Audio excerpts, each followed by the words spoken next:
Por que chamar isso de complexo de vira-lata? Eu prefiro ser o vira-lata do que ser o poodle da madame ou o Doberman da polícia secreta.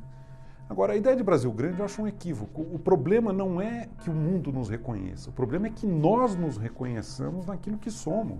O Brasil ele tem aspectos libertários nos costumes, mas no plano institucional e legal ele é um dos países mais conservadores do mundo. Amplas camadas da população que temem o que eu chamo, às vezes, de bagunça, né? Por uma razão compreensível, porque ela é racional. É que numa situação de desordem, aqueles que são mais vulneráveis tendem a ficar mais prejudicados. O Brasil, curiosamente, é um país que se pensou e se imaginou o país do futuro por muito tempo, mas nunca investiu na construção de uma utopia. Eu sou André Singer, professor de Ciência Política da Universidade de São Paulo e acabei de publicar um livro chamado O Lulismo em Crise. Eu sou Eduardo Genetti, sou professor, sou escritor, acabei de publicar um livro chamado O Elogio do Vira-Lata e Outros Ensaios.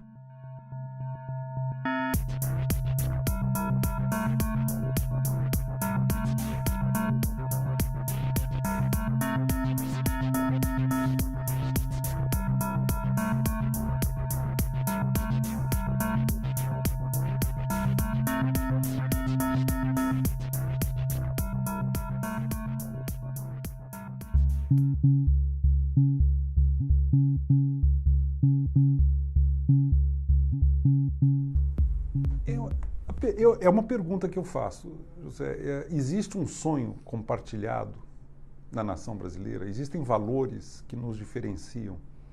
E existe uma peculiaridade na nossa visão da melhor vida, ao nosso alcance? Examinando a história do pensamento brasileiro sobre o Brasil, eu identifico dois campos. Tem um campo que eu chamo mimético, que são aqueles que acreditam que o Brasil não precisa inventar nada. Basta ele copiar direitinho o que já foi feito nos países que deram certo. E estão pensando nos países ricos, altamente desenvolvidos, o Atlântico Norte. A maior parte dos meus colegas economistas acha que se tudo der certo no Brasil, nós viramos um país mais ou menos parecido com um estado do sul dos Estados Unidos ou um estado do sul da Europa. Isso define um campo de pensamento.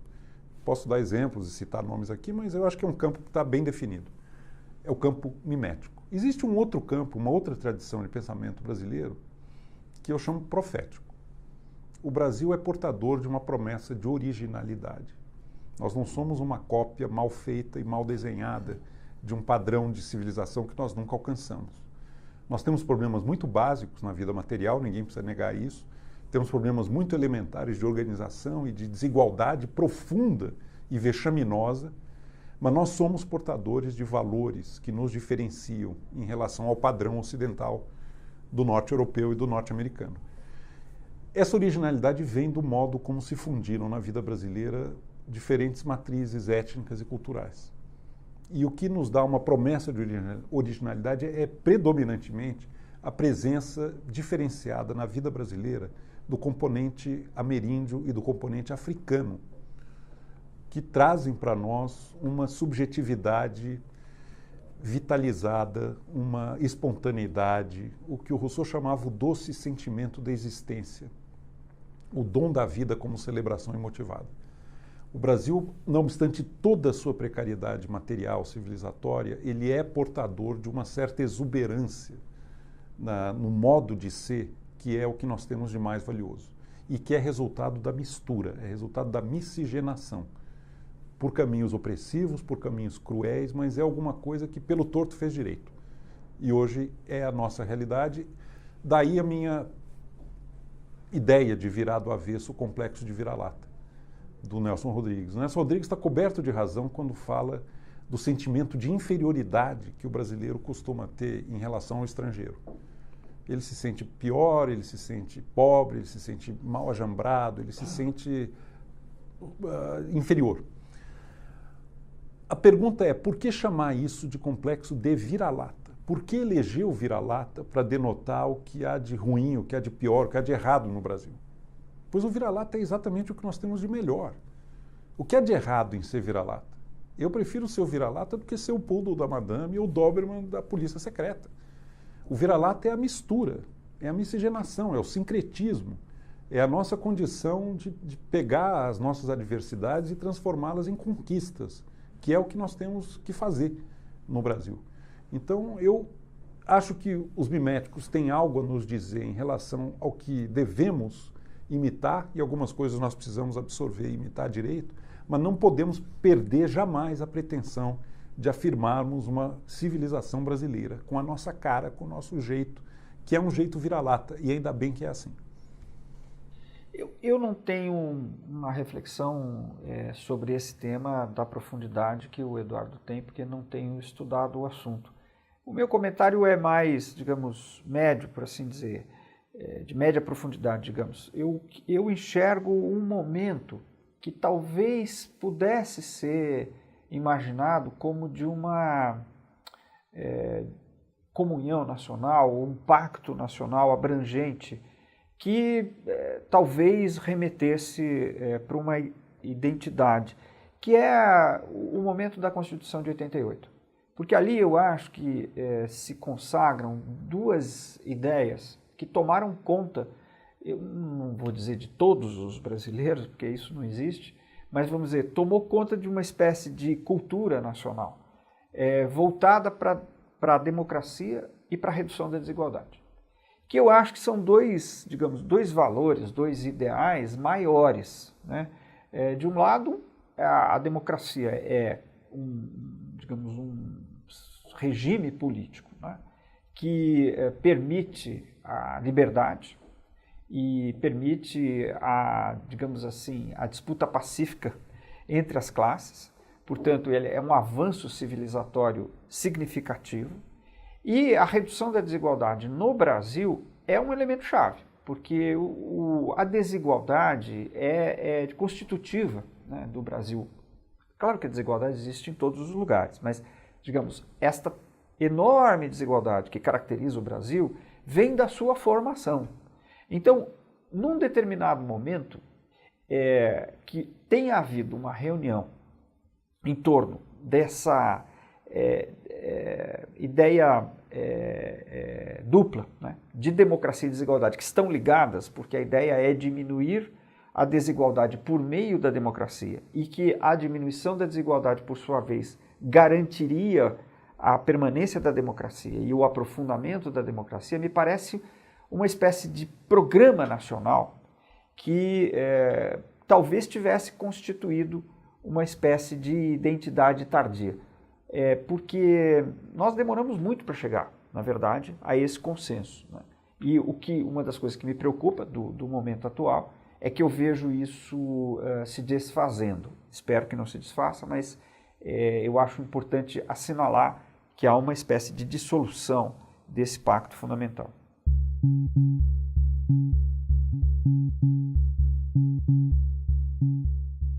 Essa política externa altiva e ativa, curiosamente, ela se origina na experiência brasileira com Agostinho da Silva, que era o assessor de política externa do Jânio.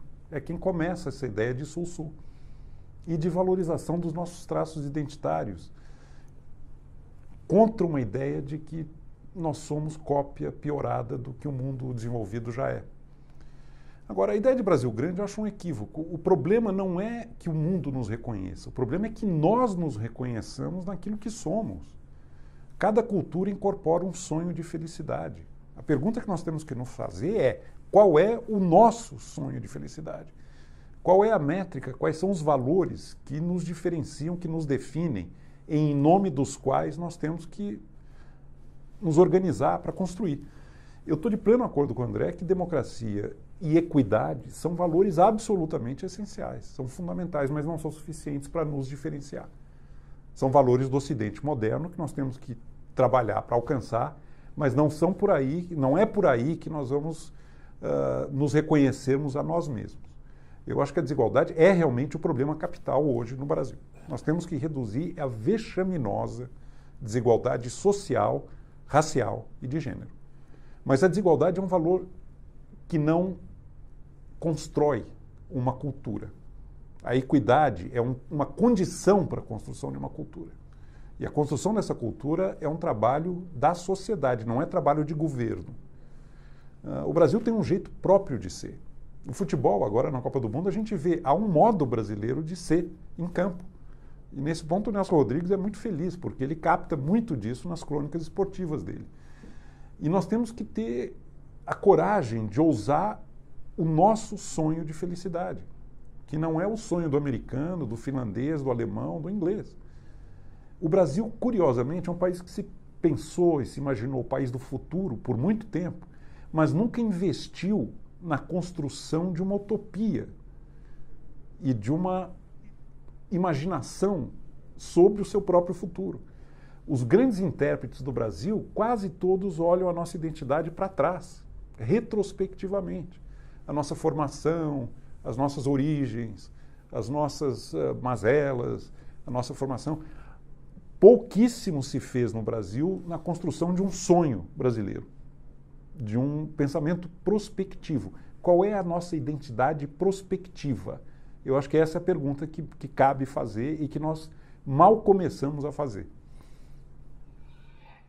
Eu insisto, quer dizer, eu acho que aí, como o Eduardo estudou isso intensamente para o livro e eu não, são reflexões de qualidade diferentes, né? Eu acho que o lulismo teve vamos dizer, mérito no que diz respeito a projeto nacional, porque conseguiu reduzir a pobreza. Eu acho que esse é o principal ponto. Quer dizer, o Brasil tem um desafio essencial, que é integrar boa parte da população aos circuitos de vida digna, vamos chamar assim, mesmo que num patamar simples, mas que tenha dignidade. Isso que pode parecer até uma obviedade, no Brasil não é, porque o Brasil tem como característica histórica ter deixado uma parte muito expressiva da população sempre à margem. Essa situação da margem que o Caio Prado Júnior chamava de inorgânico é algo muito próprio do Brasil e da forma pela qual o capitalismo brasileiro se desenvolveu, né? Eu acho que tem uma reflexão do Chico de Oliveira, que essa poderia eventualmente, num determinado momento, ser comparada a que o Eduardo faz no livro, que é a ideia de que o Brasil acabou sendo um ornitorrinco, ou seja, um peixe que é mamífero, mas tem bico de pato. Quer dizer, uma coisa muito diferente de tudo. Isso, nesse sentido, eu até acho que eu acompanho o Eduardo nessa, digamos, cautela com relação à posição mimética. Quer dizer, o Brasil não se desenvolveu como os outros, o que não quer dizer que ele não tenha se desenvolvido. Isso até é uma coisa interessante, porque o Brasil não é um país subdesenvolvido, é um país que se desenvolveu de um outro jeito, né? Nós temos uma economia grande, a economia brasileira não é pequena. O problema é que ela é muito mal distribuída, né? Então, isso faz com que, digamos, o Brasil tenha essa característica de exclusão, né? A exclusão não é um dado conjuntural, não é um dado tópico, ele é um dado estrutural. Então, nesse sentido, quando você encontra uma experiência histórica como a do lulismo, que conseguiu durante mais de uma década sistematicamente ir reduzindo a pobreza de modo muito gradual, porque não houve nenhuma mudança radical, né? Mas no final, por exemplo, do processo, você tem o salário mínimo valendo 70% a mais em termos reais. Isso significa que uma massa de trabalhadores está vivendo melhor, né? Para não falar do Bolsa Família, etc, etc. Então, eu diria que essa questão que você põe aí, qual que é o significado do lulismo, eu trouxe mais para a questão interna, porque ela me parece que toca nesse nervo do problema brasileiro. Eu queria complementar, André, e qualificar. Eu concordo que a grande contribuição e conquista do ciclo lulopetista é a inclusão social, a ênfase e a centralidade da inclusão social como programa de ação, um programa de governo.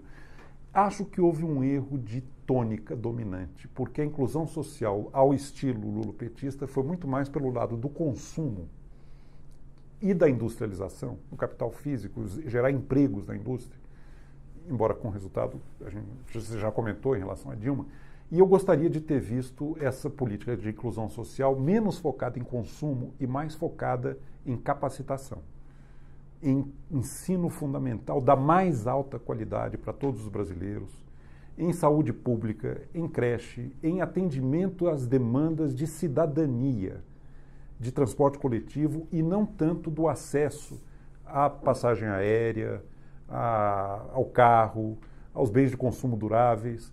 Eu acho que houve a inclusão que eu imagino, e a inclusão sustentável, é uma inclusão que capacita cada cidadão brasileiro para viver sua vida na plenitude. E isso passa por educação, por saúde, não por formação de capital físico, como foi a ênfase, principalmente no governo Dilma, mas por formação de capital humano. Formar capacidades, habilidades, conhecimentos, colocar o conhecimento e educação como valor central da vida brasileira. Nós precisamos de um Juscelino Kubitschek do capital humano, não do capital físico. O Juscelino encantou a imaginação brasileira com a ideia de Brasília, da indústria automobilística, das rodovias. Nós não fizemos um esforço compatível de formação de recursos humanos, de capacitação. Uma gente educada, uma gente saudável, uma gente forte, uma gente bem alimentada para viver, aí sim, a sua métrica de realização, que pode ser para o consumo ou não. E aí é uma questão de cada indivíduo escolher a vida que pretende ter. Felizmente as pessoas são muito diferentes. Eu acho que faltou, na inclusão social do caminho lulopetista, faltou realmente dar mais ênfase à formação de capacidades e não, como acabou acontecendo, eu não acho que é o melhor caminho, o mais correto, colocar o consumo e o acesso a bens de consumo duráveis como sendo a grande aspiração das pessoas.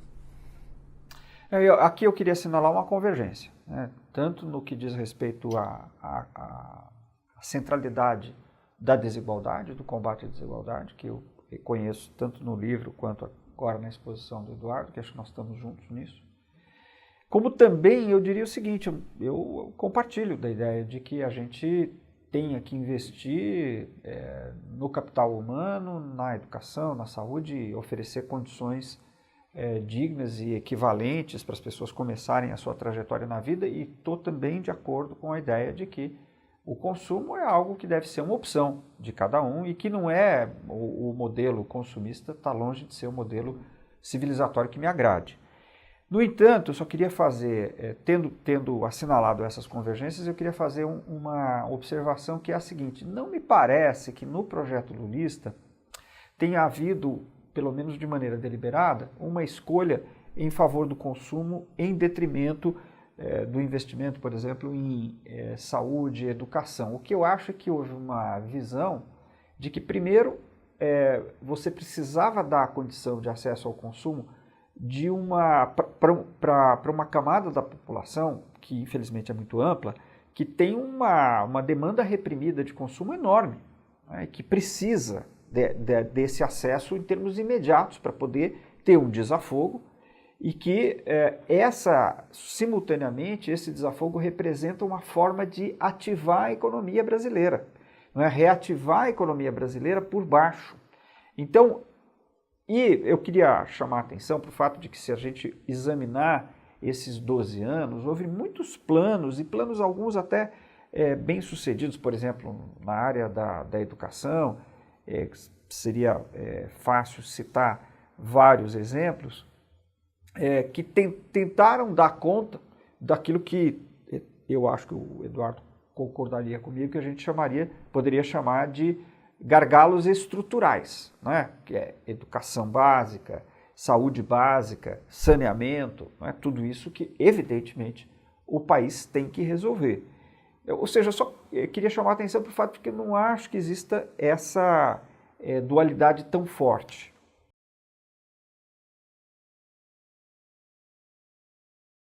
O Brasil ele tem aspectos libertários nos costumes, mas no plano institucional e legal ele é um dos países mais conservadores do mundo. Eu fico chocado quando eu lembro que o Brasil foi um dos últimos países do mundo a legalizar o divórcio. Um país onde as relações erótico-afetivas são altamente permissivas, como sempre foram, para o bem e para o mal. Não existe pecado abaixo do Equador, já era um lema lá dos holandeses, que depois o Chico Buarque recupera em outro contexto. foi um dos últimos países a aceitar legalmente o divórcio.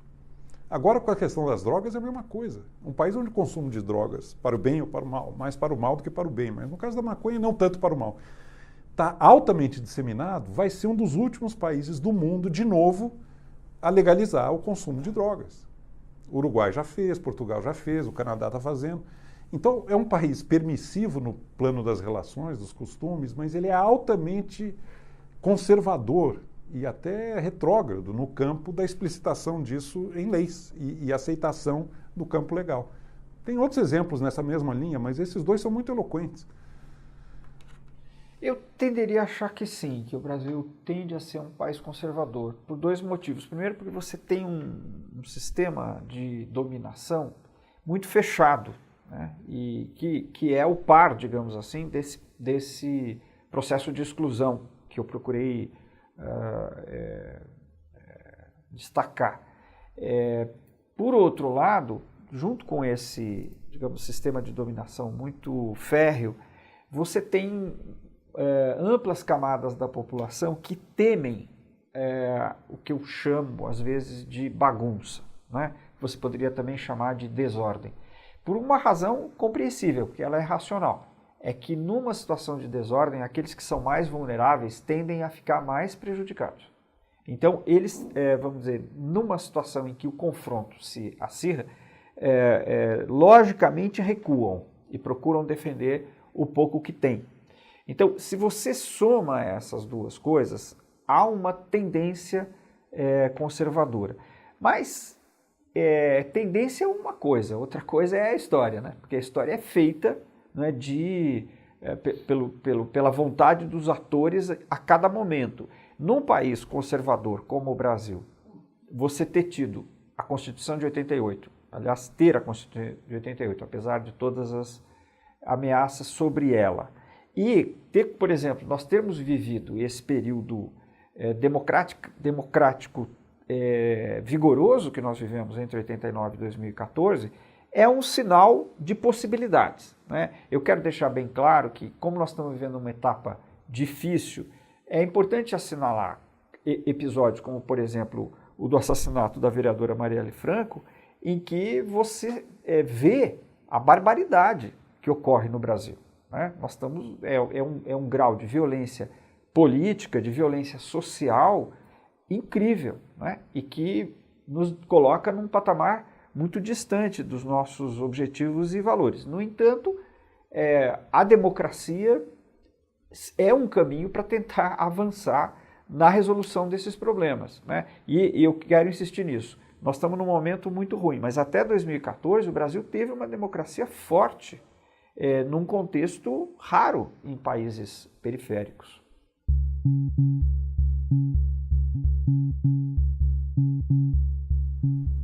E não é ao mesmo tempo. O traço definidor, inclusive na visão do Sérgio Buarque de Holanda, quando usou a expressão homem cordial, não é a cordialidade no sentido da afabilidade, é no sentido da emotividade e do personalismo das relações.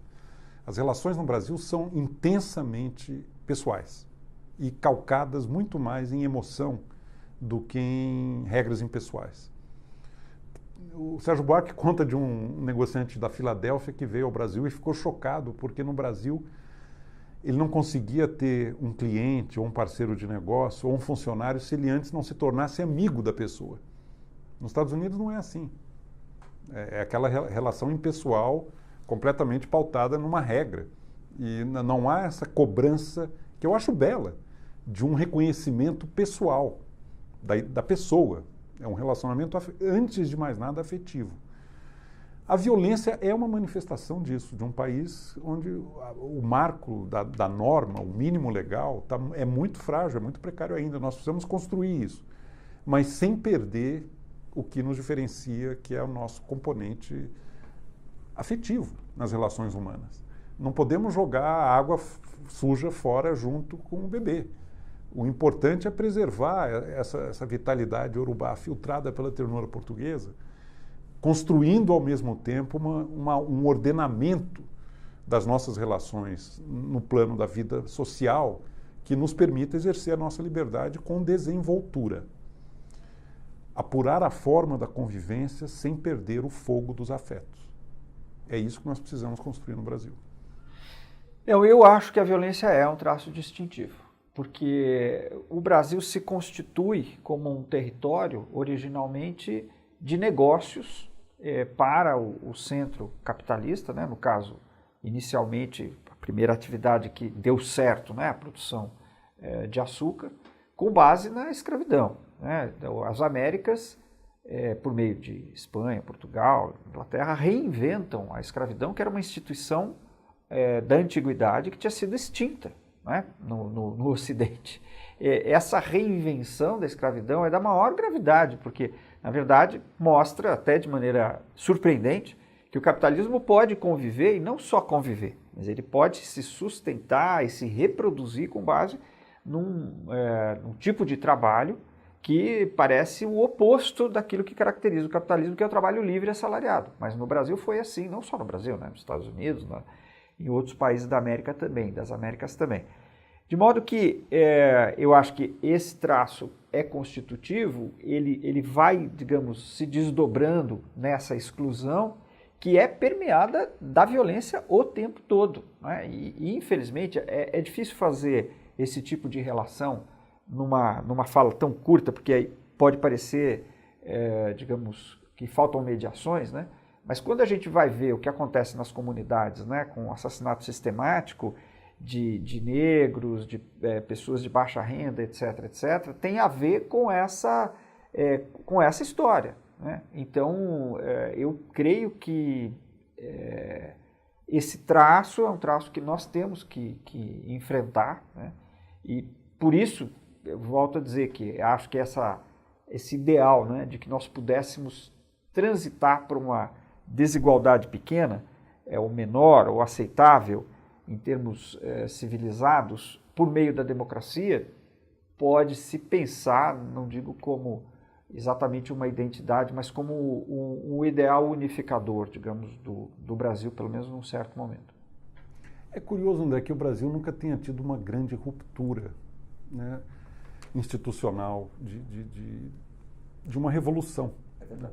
Nós não passamos por isso. Eu, às vezes, tenho a impressão que o Brasil ainda não viveu o equivalente da Revolução Francesa ou da Revolução Americana, que é um momento de afirmação da cidadania e de transformar o Estado em algo a serviço da sociedade, e não o contrário. E isso é um traço que chama muita atenção, essa permanente reconciliação e acolchambramento, né, das camadas do que o Faoro chamava o patronato político. Eu acho que essa é uma característica, sim. Talvez o que mais tenha se aproximado no Brasil de uma revolução tenha sido a chamada Revolução de 30, na medida em que ela deslocou a classe dominante, né, a agrária exportadora de São Paulo, para fora do centro político, mas, de fato, olhando do ângulo do pensamento marxista, a tendência seria falar de um país onde a revolução passiva, né, as mudanças acontecem sempre por cima, sem ruptura, que é um conceito do Gramsci, tende a ser muito plausível.